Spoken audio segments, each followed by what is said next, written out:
Online होते online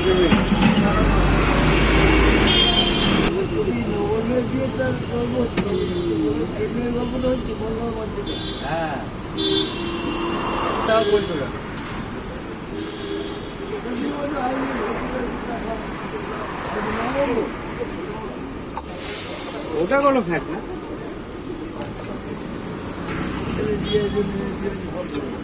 আমাদের এই জায়গাটা বন্ধুত্ব হয়ে গেছে, একসাথে ওটা বসা আমাদের অনুষ্ঠান, জলপানি, ঠিক আছে। হ্যাঁ, এবারে সব যে যা সুখ দুঃখের কথাবার্তা বলা হয় তো, ওই জন্য করে